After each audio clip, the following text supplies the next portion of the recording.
Picture this. You're standing in a room where someone just disrespected you. Maybe it was subtle, a dismissive comment, a patronizing tone, an outright challenge to your authority. Your heart rate spikes, your jaw tightens, heat floods your chest. Every fiber of your being wants to react, to defend, to prove them wrong. And you do. You speak up, you explain yourself, you justify your position, you try to make them understand. But as the words leave your mouth, something shifts in the room. You feel it immediately, that subtle change in energy. You see it in their eyes. Satisfaction.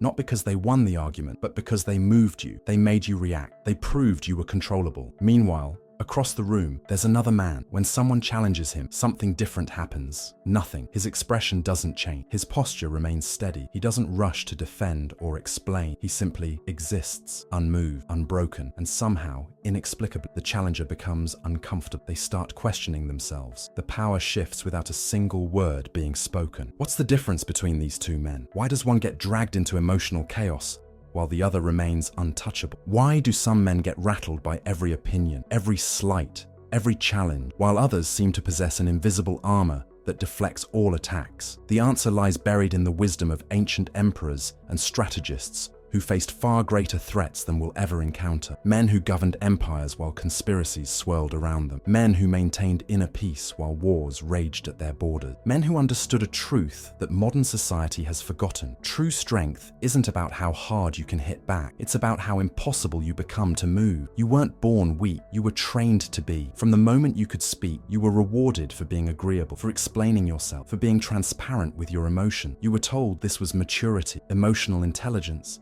being a good man. But what you were really being taught was how to become manageable, how to become predictable, how to become controllable. Every time you explain your emotions, you hand someone a map to manipulate. Every time you defend your actions, you signal that their opinion has power over. Every time you react immediately to provocation, you prove that you can be moved at will. This isn't about becoming cold or heartless. This is about becoming sovereign. This is about developing the kind of inner fortress that Marcus Aurelius built while governing the largest empire in human history. This is about wielding the strategic silence that Machiavelli understood could topple kingdom. This is about becoming the kind of man who doesn't need to prove his strength because his presence proves it for him. You're about to learn why you've been living as prey instead of predator, why you've been bleeding quietly while calling it strength, and most importantly, how to build the unshakable foundation that will make you untouchable, unreadable, and unforgettable. But I need to warn you, once you see the truth about how the game is really played, you can never unsee it. Once you understand how easily you've been moved, manipulated, and managed, there's no going back to comfortable ignorance. This knowledge will change you. It will make you different. People will notice. They'll say you've changed, and they'll be right. Because by the end of this, you won't be the same man who started watching. You'll be someone who can't be shaken, can't be broken, and can't be controlled by anyone ever again. Let me tell you something that will sting. You weren't born to be weak. You were trained to be, systematically, methodically, by a society that benefits from your emotional availability. From your earliest memory, you were rewarded for being readable. When you cried, adults rushed to comfort you. When you expressed confusion, someone explained. When you showed vulnerability, you received attention. And so your nervous system learned a dangerous equation. Emotional transparency equals safety. But here's what no one told you. What makes a child lovable makes an adult controllable. Think about every movie, every book, every story you were raised on. The good guy always wins through sincerity, kindness, and moral purity. The hero explains his motives, shows his wounds, fights fair, and trusts others. And somehow, miraculously, the world rewards this behavior. This is the greatest lie ever sold to men, that goodness guarantees protection, that vulnerability creates loyalty, that being real means being rewarded. But look around. Who actually runs the world? Is it the nice guys? Is it the men who wear their hearts on their sleeves? Is it those who explain themselves constantly, who seek consensus, who avoid conflict at all costs? No. The world is shaped by men who understand something deeper. Perception governs reality. Appearances create truth, and strategic silence wields more power than 1,000 explanations. Marcus Aurelius knew this. While governing an empire, he wrote in his private journals, "You have power over your mind, not outside events. Realize this, and you will find strength." But notice what he didn't do. He didn't publish these thoughts during his lifetime. He didn't explain his philosophy to every senator who questioned him. He didn't seek validation for his inner work. He kept his depth hidden and let his actions speak. His enemies could never fully read him, never fully predict him, never fully control him, and this mystery became his armor. Machiavelli understood it even more explicitly. In a world of deception and political maneuvering, he observed, "Everyone sees what you appear to be. Few experience what you really are." Translation: your public image is your strategic weapon, and your private reality is your protected treasure. But you were taught the opposite. You were taught to be an open book, to share your struggles, to explain your emotions. You were told this was authentic, vulnerable, emotionally intelligent. And maybe it is, but it's also tactical suicide. Every time you explain your pain, you give others a blueprint for causing it. Every time you reveal your triggers, you hand people the buttons to push. Every time you broadcast your next move, you allow others to intercept it. This is why you feel drained after every conflict, exhausted after every interaction, depleted after every challenge. You're fighting with your cards face up, while everyone else plays with a poker face. Consider how differently your life would look if you had learned the opposite programming: that your emotions are private intelligence, not public currency; that your thoughts are classified information, not social media content; that your reactions are controlled responses, not involuntary reflexes. This isn't about becoming emotionless. That's impossible and undesirable. This is about becoming strategically emotional, about choosing when to reveal, when to conceal, when to engage, and when to withdraw. The men who never seem to break understand something you're just learning. In a world that profits from your transparency, opacity becomes power. In a culture that demands emotional labor, withholding becomes wealth. In an environment that expects immediate reaction, patience becomes supremacy. You weren't born weak. You were programmed to leak power, but programming can be overwritten, systems can be updated, and the update you need isn't complicated, it's just uncomfortable, because it means admitting that every time you explained yourself to someone who didn't ask, you gave away leverage. Every time you defended your position to someone who already made up their mind, you revealed insecurity. Every time you tried to make someone understand your value, you devalued yourself. The good news? This programming runs both ways. If you can be trained to be transparent, you can be trained to be opaque. If you can learn to be reactive, you can learn to be responsive. If you can be conditioned to explain, you can be conditioned to simply exist. And when you stop explaining, stop defending, stop performing emotional labor for people who never earned access to your inner world, that's when something powerful happens. That's when you stop being manageable and start being memorable. Pillar 1, the fortress mind of Marcus Aurelius. Marcus Aurelius ruled the largest empire in human history. While plague ravaged his territory, barbarians attacked his borders, and conspirators plotted his assassination. He faced pressures that would break most modern men before breakfast. Yet his private writings reveal a mind of stunning clarity and unshakable peace. How?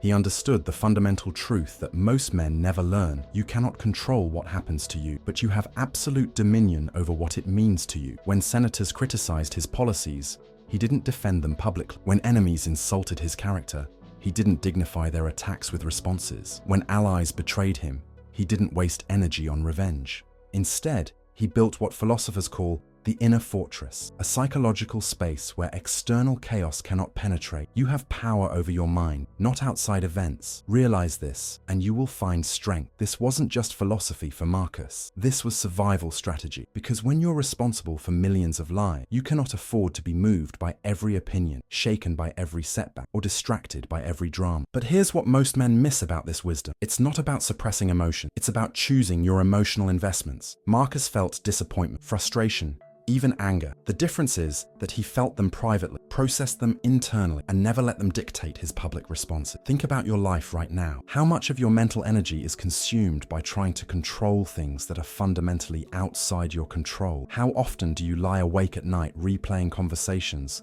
planning comebacks, strategizing how to make someone see your point? All of that energy is being stolen from you. Every minute you spend trying to manage other people's opinions is a minute not spent building your own strength. Every hour you invest in defending your character is an hour not invested in developing. Marcus had a daily practice that modern men need to understand. Every morning, he reminded himself that he would encounter difficult people, liars, manipulators, the ungrateful, the jealous. But instead of being surprised or hurt by this reality, he prepared for it. He armored his mind before entering the arena. Today, I will encounter people who are selfish, ungrateful, arrogant, dishonest, jealous, and surly. They are like this because they can't tell good from evil. But I have seen the beauty of good and the ugliness of evil, and have recognized that the wrongdoer has a nature related to my own. Notice what he's doing here. He's not taking their behavior personally. He's not making their dysfunction about his inadequacy. He's observing human nature clinically, like a scientist studying patterns. This is the first transformation you need to make. Stop interpreting other people's behavior as commentary on your worth. When someone insults you, they're revealing their own inner chaos, not exposing your flaws. When someone tries to manipulate you, they're demonstrating their own powerlessness, not discovering your weakness. But Marcus went deeper than this. He understood that the mind is like a muscle. It needs to be trained, conditioned, strengthened through consistent practice. Just as a warrior trains his body for combat, an emperor must train his mind for the psychological warfare of leadership. His technique was simple, but devastating. Whenever external pressure mounted, he would retreat into what he called the inner citadel, a mental space where he could observe events without being consumed by them. From this vantage point, everything looked different. Insults became information about the insulter. Betrayals became data about human nature. Setbacks became opportunities for growth. The best revenge is not to be like your enemy. This wasn't moral posturing. This was strategic brilliance. Because when you refuse to operate on the same emotional frequency as your antagonists, you automatically elevate above their reach. They can't hook you into their drama because you're observing from a higher altitude. The modern application of this ancient wisdom is profound. Stop matching energy with people who are beneath your standards. When someone brings chaos, you bring stillness. When someone brings aggression, you bring calculated calm. When someone brings emotional manipulation, you bring strategic indifference. This doesn't mean becoming cold or unfeeling. It means becoming selective about what deserves your emotional investment. It means developing what psychologists call emotional granularity, the ability to feel deep while responding wisely. Here's your first practical exercise. For the next 7 days, every time someone tries to provoke an emotional reaction from you, pause for exactly 3 seconds before responding. In those 3 seconds, ask yourself, is this worth my energy? Will engaging improve the situation? Can I achieve my objective without being pulled into their emotional state? Most of the time, the answer will be no. And in those moments, you'll discover something powerful. Silence is not weakness. Silence is choice. And choice is the foundation of all personal power. But Marcus knew something even deeper. The mind that can remain unshaken by external turbulence becomes a source of stability for others. People unconsciously gravitate towards psychological steadiness. They trust leaders who don't react emotionally to every crisis. They respect men who can think clearly under pressure. When you stop being moved by other people's chaos, you become the immovable center around which everything else organizes itself. You become the thermostat instead of the thermometer. You set the emotional temperature of every room you enter instead of adapting to whatever temperature you find. This is the difference between boys and men, between followers and leaders, between those who get used and those who set the standard. Boys react to every stimulus. Men choose their responses. Boys explain themselves to everyone. Men explain themselves to no one who doesn't deserve access to their inner world. The fortress mind isn't built overnight. It's constructed stone by stone through thousands of small choices to remain centered when the world tries to knock you off balance. But once built, it becomes your greatest asset, the unshakable foundation from which all your power flows. Pillar 2, the strategic silence of Machiavelli. While Marcus Aurelius ruled from a position of established power, Niccolò Machiavelli wrote from a position of dangerous vulnerability. Exiled from Florence, surrounded by political enemies, living in a world where the wrong word could mean death, he developed insights into human nature that remain unsurpassed 5 centuries later. His greatest discovery, the most powerful weapon in human interaction, isn't what you say, it's what you don't say. Everyone sees what you appear to be. Few experience what you really are. Machiavelli understood that in a world of appearance and deception, the man who controls information controls outcomes, and the ultimate form of information control is strategic opacity. Most men leak information constantly. They narrate their emotions, broadcast their intentions, explain their decisions, justify their actions. They mistake transparency for authenticity and emotional exhibitionism for depth. But Machiavelli saw this different. Every piece of information you reveal is a tool that can be used against you. Think about the last time you were in conflict with someone. What did you do? If you're like most men, you explained your position. You laid out your reasoning. You tried to make them understand your perspective. You opened your mental playbook and showed them exactly how you think, what motivates you, what hurts you. And what happened? They used that information to hurt you more effectively. This is why Machiavelli wrote, "He who neglects what is done for what ought to be done sooner affects his ruin than his preservation." Translation: idealism about how people should behave will get you destroyed by people who understand how they actually behave. You want to believe that if you're honest, others will be honest. If you're vulnerable, others will be vulnerable. If you're fair, others will be fair. But human nature doesn't work on reciprocity, it works on opportunity. And every time you reveal your inner workings, You create opportunities for those who operate without your moral constraints. Machiavelli's genius wasn't in advocating cruelty, it was in advocating clarity. He saw that successful leaders share certain traits. They're unreadable, unpredictable, and strategically mysterious, not because they're hiding something sinister, but because mystery itself is power. When people can't read you, they can't script you. When they can't predict your responses, they can't manipulate your reaction. When they don't understand your motivation, they can't exploit your desire. But here's where most men get Machiavelli wrong. They think being strategic means being dishonest. It doesn't. It means being selective. It means understanding that not everyone deserves access to your complete truth. It means recognizing that some people will use your authenticity as ammunition. The practice of strategic silence has 3 levels. Level 1, informational silence. Stop explaining your decisions to people who don't need to understand them. When someone asks why you made a choice, consider whether they have a legitimate need to know or whether they're fishing for information they can use later. Most of the time,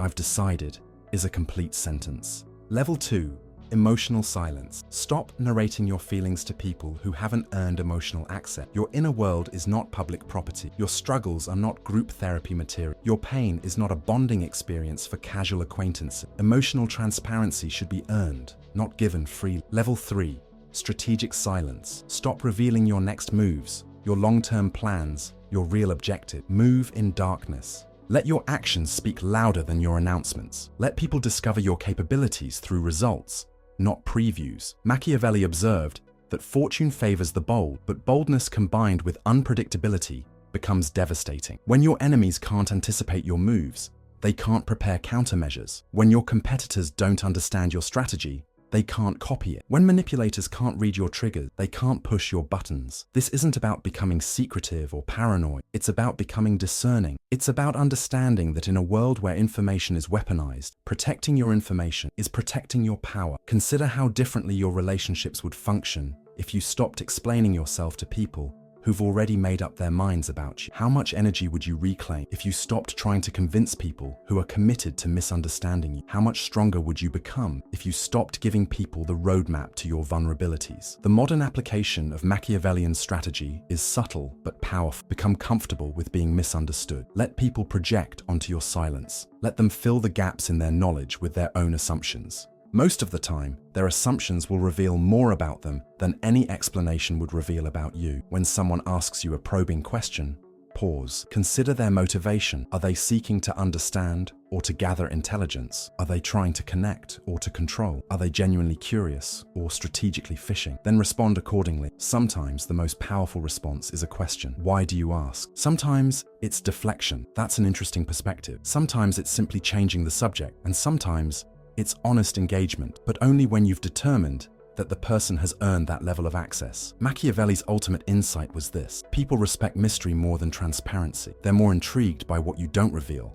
than by what you do. They're more influenced by your unspoken confidence than by your articulated explanations. When you stop performing emotional labor for people who haven't invested in you, something shifts. When you stop educating people who aren't genuinely interested in learning, the dynamic changes. When you stop defending yourself to people who are committed to offense, you reclaim your power. The man who explains himself constantly appears weak, regardless of how strong his explanations might be. The man who simply exists, who lets his presence speak for itself, who allows his actions to tell his story, that man becomes magnetic, mysterious, memorable. This is why the most powerful people in any room are often the quietest. Not because they have nothing to say, but because they understand that words are tools, and tools should be used precisely, deliberately, strategic. Your silence is not emptiness, it's fullness that doesn't need to announce itself. Your mystery is not hiding, it's depth that doesn't cheapen itself through constant revelation. Your strategic restraint is not weakness, it's strength that doesn't need to flex to be felt. Pillar 3, the gravity of presence. There's a phenomenon that occurs around certain men that psychologists call presence field effect. Walk into any room where such a man exists, and you'll feel it immediately. The way conversations shift, how postures straighten, the subtle change in energy that occurs without a single word being spoken. This isn't about physical size or aggressive dominance. Some of the most commanding presences in history belong to men of average build who never raised their voice. What they possessed was something deeper: gravitational presence, the ability to make everything in their vicinity organize itself around their energy. Marcus Aurelius understood this principle from a governmental perspective. When he entered the Roman Senate, senators didn't just see an emperor, they felt the weight of empire itself. His presence carried the accumulated power of every decision made, every war won, every crisis navigated. He didn't need to remind anyone of his authority because his presence was authority embodied. But how does a modern man develop this gravitational effect? How do you become the center around which energy organizes, instead of the one constantly adapting to everyone else's energy? It begins with understanding a counterintuitive truth. Presence isn't about addition, it's about subtraction. It's not about adding more personality, more charisma, more energy to a room. It's about removing the things that diminish your natural authority. Most men leak presence constant. They apologize for taking up space. They explain their right to be heard. They seek permission to express opinion. They adjust their energy to match whatever they find in the room. Every one of these behaviors broadcasts the same message: I am not confident in my right to be. But true presence operates on the opposite principle: I belong wherever I choose to be, and the room will adjust to accommodate my energy. This isn't arrogance. Arrogance actually diminishes presence because it requires external validation. True presence is self-contained. It doesn't need others to confirm it, applaud it, or even acknowledge it. It simply exists, and existence itself creates influence. Seneca, another Stoic philosopher who advised emperors, wrote, "A man's worth is measured by the worth of what he values." But he understood something deep. People unconsciously assess your self-worth through your behavioral pattern. How do you carry yourself? How do you speak? How do you occupy space? How do you handle silence? The man with gravitational presence has mastered what I call comfortable authority. He's equally at ease speaking or remaining silent. He doesn't fill awkward pauses with nervous chatter. He doesn't apologize for his opinion or qualify his statements with excessive humility. He doesn't seek consensus before expressing himself. When he enters a room, he doesn't scan for approval or permission. He simply takes his place and allows others to orient themselves around his energy. This isn't dominance. Dominance requires effort, struggle, the subjugation of others. This is something more subtle and more powerful: magnetic authority. Think about the last time you were in a group conversation. What was your pattern? Did you wait for pauses to speak, or did you speak when you had something worth saying? Did you monitor others' reactions to adjust your message, or did you deliver your truth and let others process it? Did you seek to fit in with the group's energy, or did you bring your own energy and invite others to match it? These micro behaviors reveal everything about your relationship with your own authority. The man who constantly calibrates his presence to others is advertising his insecurity. The man who brings consistent energy regardless of the room is demonstrating self-possession. But presence isn't just about social situations. It's about how you move through the world. How do you walk? Not with aggressive swagger, but with purposeful direction. How do you make decisions? Not through endless consultation, but through clear evaluation and confident choice. How do you handle criticism? Not through defensive explanation, but through considered response or strategic silence. The development of gravitational presence requires what ancient philosophers called centeredness, the ability to remain psychologically anchored regardless of external turbulence. When others are reactive, you remain responsive. When others are emotional, you remain thoughtful. When others are scattered, you remain focused. This centeredness creates what psychologists call a stability anchor for others. In a world of chaos and uncertainty, people unconsciously gravitate towards psychological stability. They trust those who seem unshaken by temporary storm. They follow those who maintain direction when everyone else is confused. But here's the crucial distinction. This isn't about becoming emotionally flat or robotically controlled. It's about emotional sovereignty, feeling deeply while responding wisely. The man with true presence experiences the full spectrum of human emotion, but he processes it internally before expressing it externally. When someone challenges him, he feels the initial spike of defensive energy, but he doesn't let it dictate his response. When someone tries to manipulate him, he recognizes the attempt without taking the bait.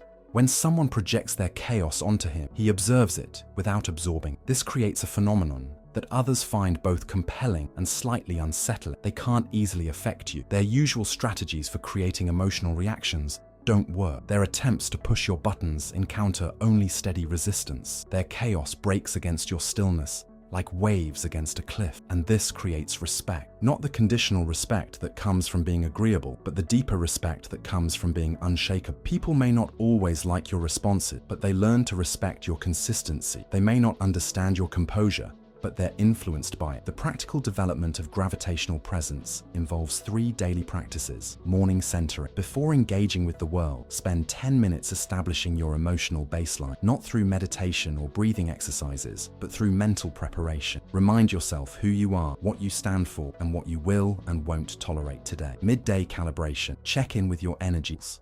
Are you adapting to others or bringing your own energy? Are you seeking approval or operating from self-authority? Are you explaining yourself or simply existing with confidence? Evening assessment. Review your interactions. When did you maintain presence? When did you leak it? What situations challenge your centeredness? How can you respond differently tomorrow? Over time, this practice creates something remarkable. You become comfortable with your own authority. You stop apologizing for taking up space. You stop explaining your right to be heard. You stop seeking permission to express your truth. And when you become comfortable with your own authority, others become comfortable following it. Not through force or manipulation, but through the natural human tendency to organize around stability, to trust consistency, to respect self-possession. This is how quiet men command rooms. This is how thoughtful leaders influence outcome. This is how centered individuals become magnetic without trying to be magnetic. Your presence becomes your message. Your composure becomes your communication. Your centeredness becomes your charisma. Pillar 4, the economics of emotional investment. Most men hemorrhage emotional energy without realizing. They invest their feelings, attention, and mental bandwidth like they have unlimited reserves. They give their emotional labor to anyone who asks, engage with every provocation, and wonder why they feel constantly drained. But the Stoics understood something that modern men have forgotten. Emotional energy is your most valuable resource, and like any valuable resource, it must be invested strategically. Epictetus, who was born a slave and became one of Rome's greatest philosophers, learned this lesson under the harshest condition. When you have no control over your external circumstances, you quickly discover what you do control: your emotional reaction. He developed what modern psychologists call locus of control theory, the understanding that you can either be driven by external events or be driven by internal choices. You are not your emotions, Epictetus taught. You are the one who experiences them. This distinction is crucial because it means you can observe your emotional responses without being controlled by it. You can feel anger without acting angrily. You can experience disappointment without becoming defeated. You can acknowledge hurt without being wounded. But this isn't about emotional suppression. That's actually the opposite of what Stoicism teaches. This is about emotional sovereignty, feeling everything while being controlled by nothing. Think about your last significant relationship conflict. How much emotional energy did you invest trying to change the other person's mind? How many hours did you spend replaying conversation, planning better arguments, hoping they would finally understand your perspective? All of that energy was spent trying to control something fundamentally outside your control, another person's thoughts, feeling, and choices. Meanwhile, the thing that was completely within your control, your own response, may have received minimal attention. The Stoics developed a simple but revolutionary framework. Divide everything in your life into 2 categories: things you control and things you don't control. Then, invest 100% of your emotional energy into the first category and 0% into the second. You control your actions, your responses, your choices, your effort, your attention, your standards, your boundary. You don't control other people's action, their responses, their choices, their effort, their attention, their standards, their boundaries. When you truly internalize this distinction, your entire relationship with stress transforms. You stop wasting energy trying to make others see your value. You stop explaining yourself to people who are committed to misunderstanding you. You stop attempting to control outcomes that depend on variables outside your influence. But here's where this gets practical and powerful. When you stop investing emotional energy in uncontrollable outcomes, you suddenly have massive reserves available for controllable factors. Instead of spending mental bandwidth on whether someone appreciates your efforts, you can focus that energy on improving your efforts. Instead of worrying about whether others respect your boundaries, you can focus on enforcing them consistently. This creates what I call emotional wealth, the luxury of being able to invest your feelings intentionally rather than spending them reactively. When someone tries to provoke you into an argument, you can afford to not take the bait because you're not emotionally bankrupt from previous engagements. When someone attempts to manipulate you through guilt or pressure, you can afford to remain unmoved because you haven't already spent your emotional reserves on similar manipulations. Marcus Aurelius demonstrated this principle during one of Rome's most challenging periods. While dealing with plague, war, and political intrigue, he wrote, "Confine yourself to the present." He understood that emotional energy spent worried about uncontrollable futures or unchangeable pasts Was energy stolen from addressing controllable present circumstances? The modern application of this wisdom is transformative. Stop emotionally investing in people who haven't earned equity in your inner world. Your feelings are not a public utility available to anyone who wants to access them. Your emotional labor is not a free resource for others to exploit. This means developing what psychologists call emotional boundaries, clear distinctions between what you will and won't tolerate, what you will and won't engage with, what you will and won't explain. When someone brings drama to your life, you can observe it without absorbing it. When someone tries to make their crisis your emergency, you can acknowledge it without adopting it.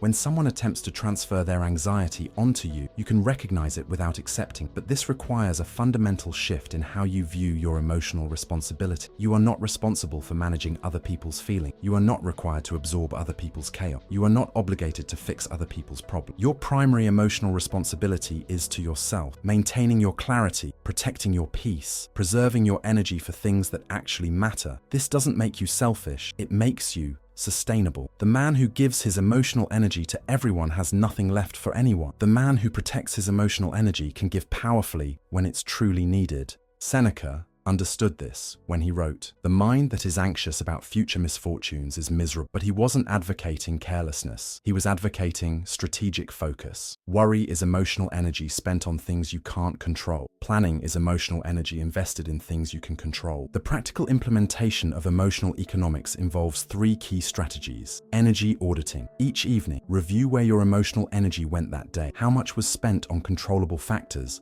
versus uncontrollable one? How much was invested in people who returned that investment versus those who simply consumed? Engagement filtering. Before emotionally engaging with any situation, ask yourself, does this deserve my energy? Will my engagement improve the outcome? Am I investing or am I being exploited? Boundary maintenance. When someone attempts to transfer their emotional chaos to you, consciously choose whether to accept that transfer. Most of the time, you can acknowledge their feelings without adopting them as your own. Over time, this practice creates something remarkable: emotional abundance. When you stop hemorrhaging energy on uncontrollable factors, you discover reserves you didn't know you had. When you stop engaging with every provocation, you maintain the clarity needed for strategic responses. When you stop explaining yourself to everyone, you preserve energy for people who actually deserve your depth. This is how powerful men maintain their composure under pressure. They're not emotionally cold, they're emotionally strategic. They feel deeply but invest wisely. They care greatly but choose carefully. Your emotional energy is your most valuable resource. Protect it like the treasure it is. Pillar 5, the art of strategic withdrawal. There's a move in chess called the strategic retreat, deliberately pulling back a powerful piece not out of weakness, but to create a more advantageous position. The piece becomes more dangerous precisely because it's less accessible. This same principle applies to human psychology. Sometimes the most powerful thing you can do is withdraw your presence. Most men are trained to believe that withdrawal equals defeat. If someone challenges you, you must engage. If someone disrespects you, you must respond. If someone creates conflict, you must resolve it. But this conditioning makes you incredibly easy to manipulate. Anyone can force you into any arena simply by throwing the right provocation. Seneca, who advised Emperor Nero during one of Rome's most turbulent periods,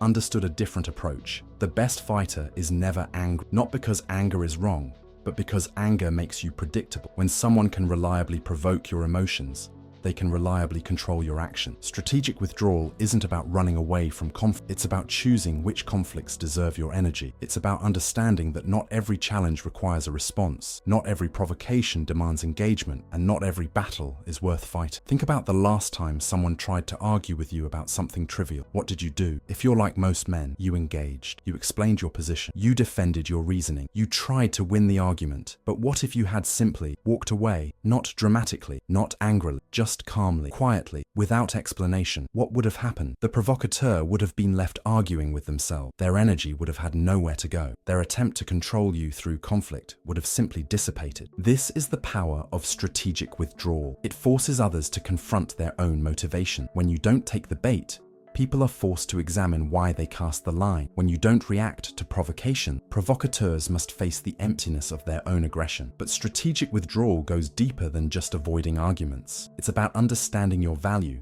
and making others demonstrate theirs. In relationships, in business, in all human interactions, the person who can afford to walk away holds the power, not because they're threatening to leave, but because they're not afraid to be alone. Marcus Aurelius practiced this principle on an imperial scale. When certain senators attempted to manipulate him through political theatre, he didn't engage with their drama. He simply continued governing according to his principle, letting their theatrics exhaust themselves against his steadiness. His withdrawal from their games made their games irrelevant. The best revenge is not to be like your enemy. This wasn't moral advice, it was strategic brilliance. When you refuse to operate on the same frequency as your antagonists, you automatically transcend their reach.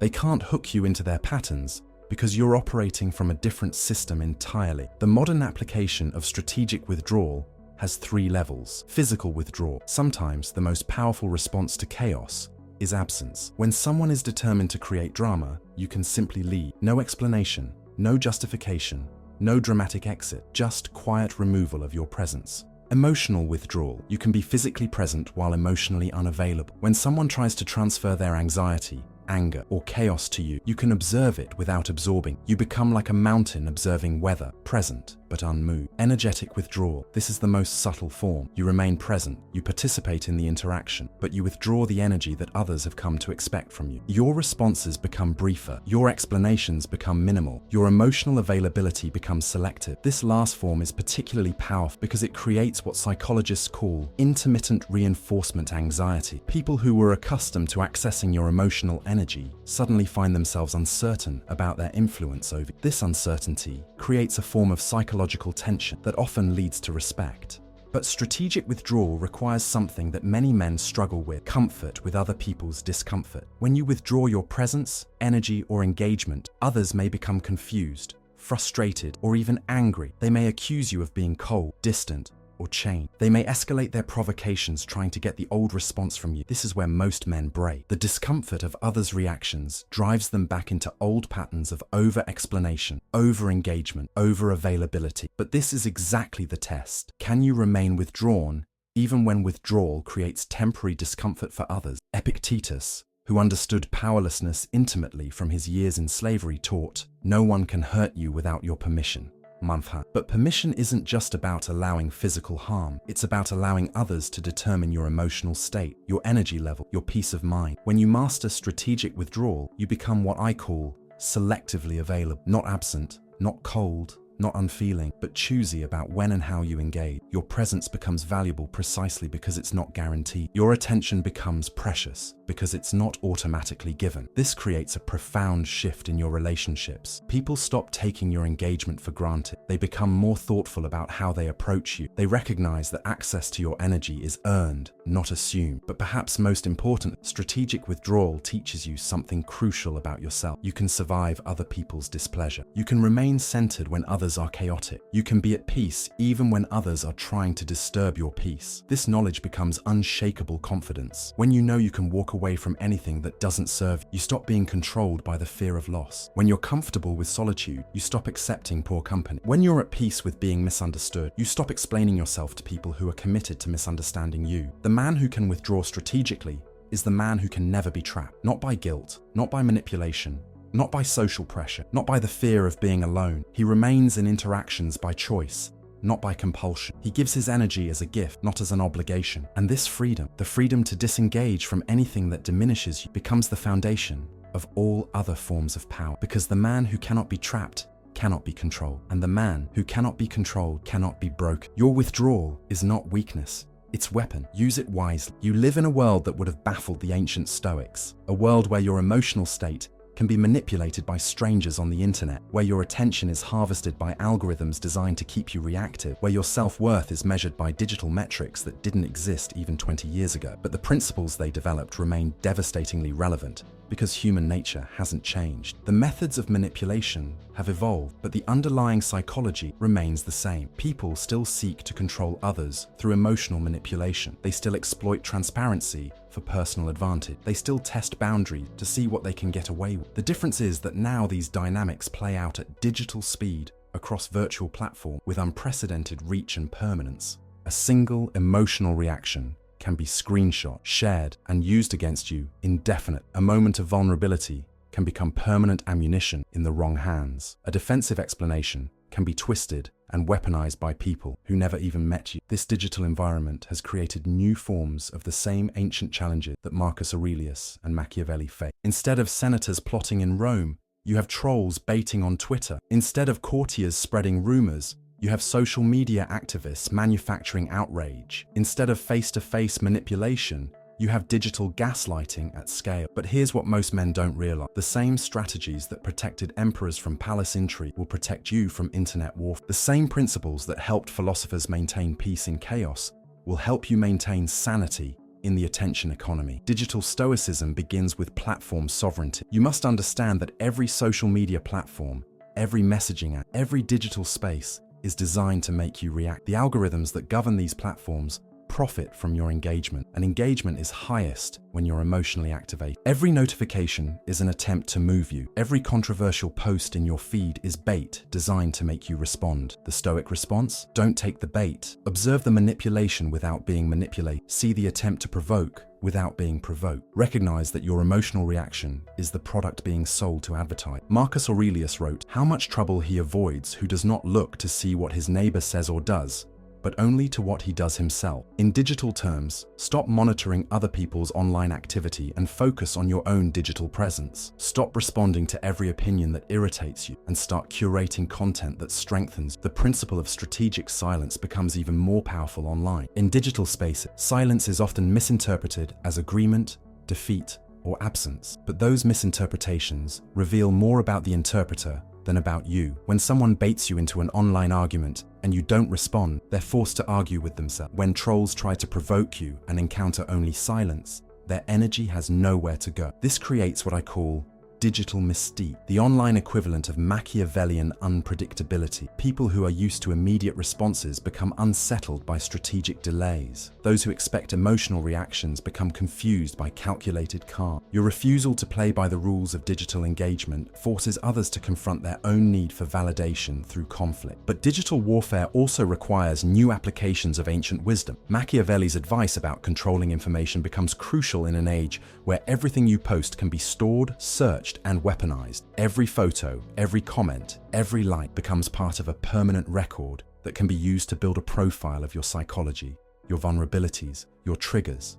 The strategic man treats his digital footprint like classified intelligence, not because he's doing anything wrong, but because he understands that information is leverage. The less readable your online presence, the less predictable you become. The more selective your digital engagement, the more valuable your attention becomes. This doesn't mean complete digital withdrawal. That's often impossible in the modern world. It means strategic digital presence. It means understanding that your online persona is a tool that can either strengthen or undermine your real-world authority. Consider how differently your life would look if you applied Stoic principles to your digital consumption. Instead of scrolling through outrage-inducing content, you could curate feeds that educate and inspire. Instead of engaging with every provocative post, you could invest that mental energy in building something meaningful. Instead of measuring your worth through digital metrics, you could focus on real-world results. The ancient Stoics practiced what they called the discipline of desire, training themselves not to want things that were outside their control. The modern application: stop desiring likes, shares,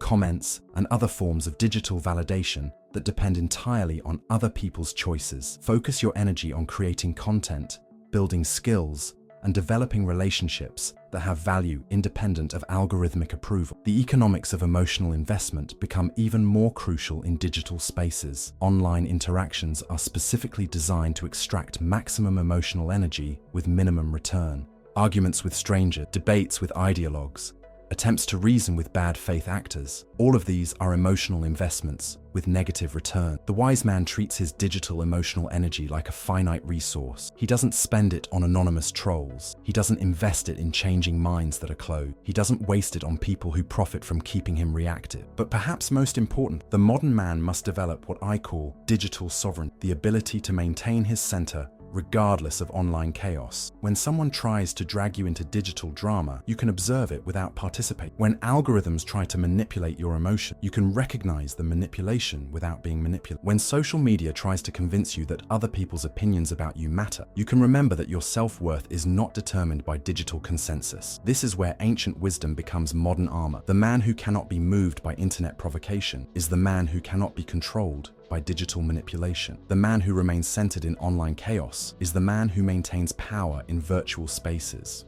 Your digital presence should be an expression of your strength, not a performance-seeking validation. Your online interactions should be strategic choices, not reactive impulses. Your relationship with technology should serve your goals, not undermine your peace. The battlefield has changed, but the warrior's principles remain eternal. Knowing these principles intellectually is worthless. Understanding them philosophically changes nothing. The only measure that matters is implementation. Over the next 30 days, you're going to systematically rebuild your responses, reactions, and relationship with your own power. This isn't theory. This isn't self-help. This is a training protocol designed to turn knowledge into instinct, wisdom into reflexes, understanding into unshakable behavior patterns. Week 1.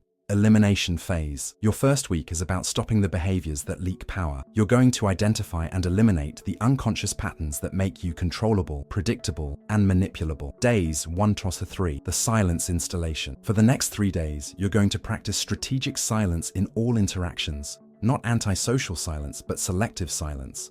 When someone tries to provoke you into explaining yourself, you remain quiet. When someone baits you into an argument, you don't take the bait. When someone asks a question designed to gather intelligence about your vulnerabilities, you deflect with a question of your own. Track your results. Notice how uncomfortable this makes others. Observe how they escalate their attempts to get you to respond in old patterns. Pay attention to your own discomfort with not explaining, not defending, not performing emotional labor for people who haven't earned it. Days 4 to 7. The reaction audit. Every time you feel yourself getting emotionally activated, pause for exactly 10 seconds before responding. In those 10 seconds, ask yourself, is this worth my energy? Will engaging improve the situation? Am I about to react or respond? Most of the time, you'll discover that your initial impulse was reactive rather than strategic. Most of the time, your emotional activation was being exploited by someone who benefits from your emotional availability. By the end of week 1, you should notice a dramatic decrease in your emotional reactivity and a corresponding increase in your mental clarity. Week 2, installation phase. Now you're going to install new response patterns.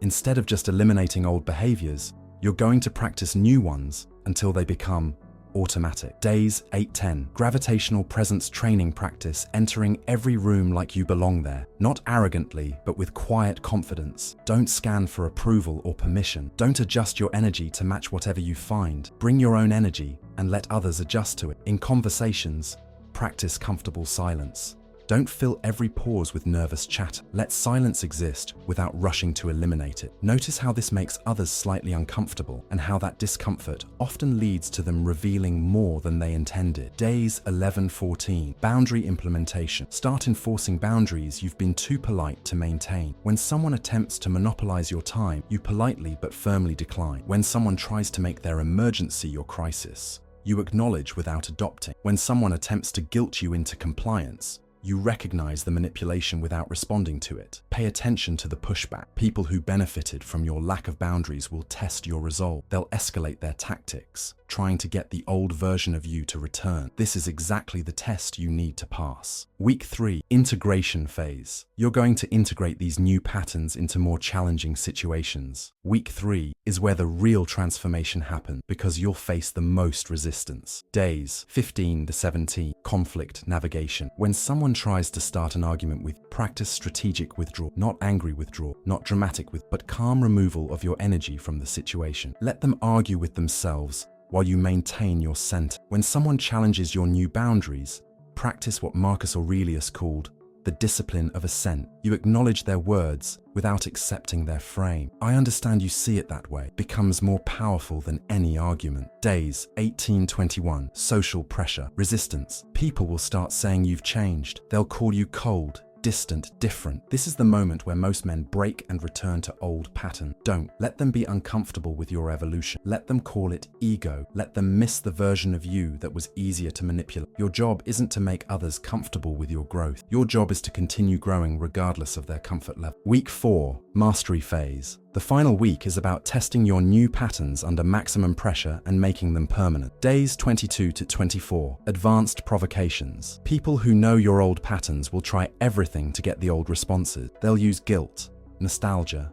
anger, manipulation tactic that used to work reliably. This is your final exam. Can you remain unmoved when people use your own history against? Practice observing these attempts with clinical detachment. See them as data about human behavior, rather than personal attacks. This psychological distance becomes psychological armor. Days 25 to 28. Consistency under pressure. Maintain your new patterns even when it would be easier to slip back into old ones. Even when silence feels uncomfortable. Even when others' displeasure creates temporary tension. Even when enforcing boundaries requires short-term conflict to establish long-term respect. Days 29 to 30. Integration assessment. Review your transformation. How do you feel different? How do others respond to you different? What patterns have become automatic? What areas still need work? Most importantly, can you now recognize attempts to manipulate your emotions before they work? Can you remain centered when others are chaotic? Can you withdraw your energy from situations that don't serve? The permanent installation. After 30 days, these patterns should feel natural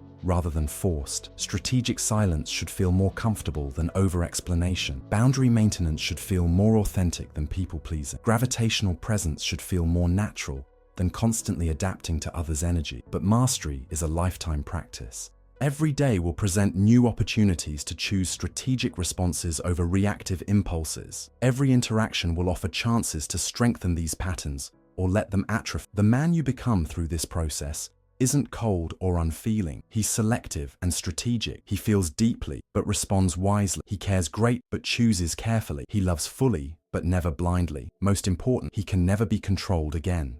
Not through guilt, not through manipulation, not through social pressure, not through the fear of being misunderstood. He has become unshakable, not because he's harder than stone, but because he's more fluid than water, adapting to circumstances while maintaining his essential nature. This is your transformation, not into someone else, but into the fullest version of yourself. The version that was always there, waiting beneath the conditioning, beneath the people-pleasing, beneath the need to explain yourself to everyone. The version that knows his worth without needing others to confirm it. The version that can walk away from anything that doesn't serve. The version that cannot be moved, manipulated, or managed by anyone ever again. There's a moment in every man's transformation when he realizes something profound. He's no longer afraid of other people's reactions, not because he's become cold or indifferent, but because he's become centered in something deeper than their approval. This moment doesn't announce itself with fanfare. It arrives quiet, usually during a situation that would have previously triggered reactive patterns. Someone tries to provoke you, and you notice your response is different, not forced different,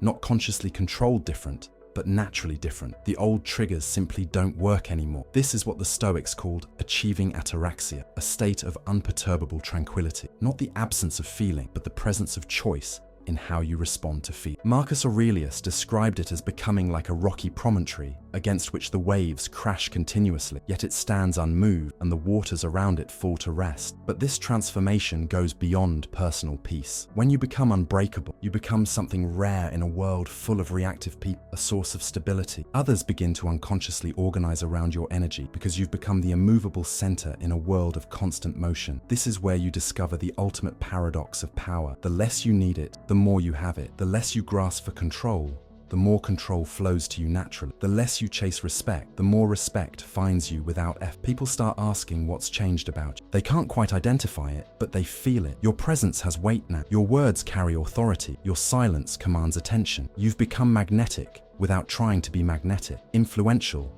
without seeking influence. Memorable without performing memorability. But perhaps the most profound change is internal. You've stopped betraying yourself. No more explaining your worth to people who can't see it. No more tolerating disrespect for the sake of keeping peace. No more abandoning your principles to avoid temporary discomfort. This alignment between your values and your action creates what psychologists call authentic self-esteem, confidence that doesn't depend on external validation because it's rooted in internal integrity. You know who you are because you've proven it to yourself through consistent choices under pressure. The ripple effects extend into every area of your life. In relationships, you attract people who appreciate depth rather than those who exploit it. In business, you command respect rather than needing to demand it. In conflicts, you resolve from strength rather than reactivity. Women notice the change immediately. There's something different about a man who doesn't need their approval, who doesn't explain himself constant, who remains centered regardless of their emotional state. This isn't about becoming unavailable or aloof. It's about being fully present while remaining uncontrolled. Other men notice too. They start seeking your opinion, following your lead, treating you as someone whose judgment can be trusted. Not because you've become dominant or aggressive, but because you've become reliable. Someone who won't be swayed by popular opinion or temporary pressure. But the true test of your transformation isn't how others respond to you. It's how you respond to yourself. Do you like the man you see in the mirror? Can you trust your own judgment? Are you proud of how you handle pressure? When you can answer yes to these questions consistently, you've achieved something rare: self-respect that doesn't depend on others' opinion. You've become your own validation, your own approval, your own source of worth. This doesn't make you arrogant or self-absorbed. Paradoxically, it makes you more generous. When you're not constantly seeking validation, you have energy available for genuine service. When you're not defending yourself constantly, you can focus on building something meaningful. When you're not afraid of being misunderstood, you can speak truth that helps others grow. The ancient Stoics understood that this transformation has a moral dimension. When you become unbreakable, you become responsible for using that strength wisely. Power without wisdom becomes tyranny. Strength without compassion becomes cruelty. Influence without integrity becomes manipulation. This is why Marcus Aurelius spent as much time contemplating his duties as he did building his defenses. True strength serves something larger than itself. True power lifts others rather than diminishing. True unbreakability becomes a foundation for building rather than destroying. Your transformation isn't complete when you become unbreakable. It's complete when you use that unbreakability to create something valuable. When your strength becomes a source of stability for others. When your wisdom becomes guidance for those still struggling with the patterns you've transcended. You have a choice now. You can use these abilities for purely personal benefit, and there's nothing wrong with that. Or you can recognize that in a world full of broken, reactive, manipulated people, your unbreakability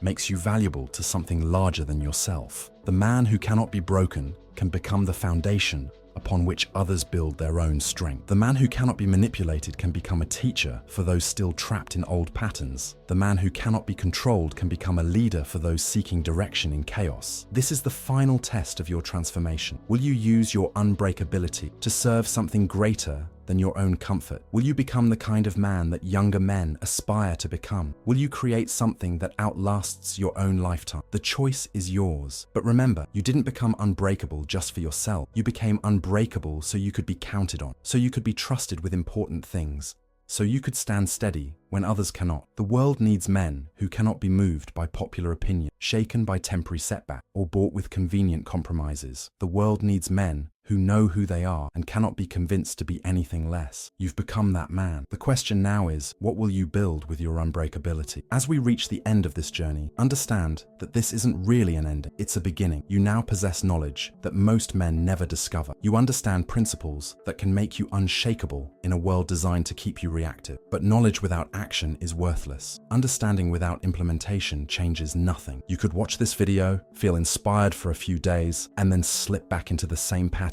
that brought you here. Don't let that happen. Here's your final challenge. For the next 7 days, I want you to test everything you've learned. The next time someone tries to provoke you, remain unmoved. The next time someone attempts to manipulate you through guilt or pressure, withdraw your energy. The next time someone challenges your worth, let your silence speak louder than any defense. But more than that, observe their reactions. Watch how uncomfortable people become when their usual tactics don't work. Notice how they escalate their attempts to get the old version of you to return. Pay attention to how your new responses change the entire dynamic of your relationships. Then come back and share your experience. Tell others what you discovered when you stopped being controllable. Describe what happened when you became unreadable. Explain how it felt to finally become unbreakable. Because here's what I know: when one man breaks free from the patterns that kept him weak, he becomes an inspiration for others to do the same. When one man stops accepting disrespect, he makes it easier for other men to demand respect. When one man becomes unshakable, he proves that unshakability is possible. You have a responsibility now, not just to yourself, but to every man who's still trapped in the patterns you've transcended. Your transformation can become their permission to transform. Your strength can become their inspiration to grow stronger. The Stoics believed that philosophy wasn't just about personal improvement. It was about creating better humans who could create a better world. Marcus Aurelius didn't just want to become a better emperor. He wanted to leave an empire that could survive without. What will you leave behind? What will be different in the world because you became unbreakable? How will your transformation ripple out to influence others? These are the questions that separate boys from men, followers from leaders, those who change themselves from those who change the world. You came here broken, reactive, seeking answers. You're leaving unshakable, strategic, with tools that can transform your entire existence. But the real test isn't what you know now, it's what you do with what you know. Marcus Aurelius left us with these final words: at dawn, when you have trouble getting out of bed, Tell yourself, I have to go to work as a human being. What do I have to complain of if I'm going to do what I was born for, the things I was brought into the world to do? You weren't brought into this world to be manageable, controllable, or breakable. You were brought here to be sovereign, strategic, and unshakable. You were born to be the kind of man who can't be moved by anything or anyone that doesn't deserve the power to move. The transformation begins now. The rest is up to you. Never forget, you are unbreakable by choice, unshakable by design, and unstoppable by nature. Act accordingly.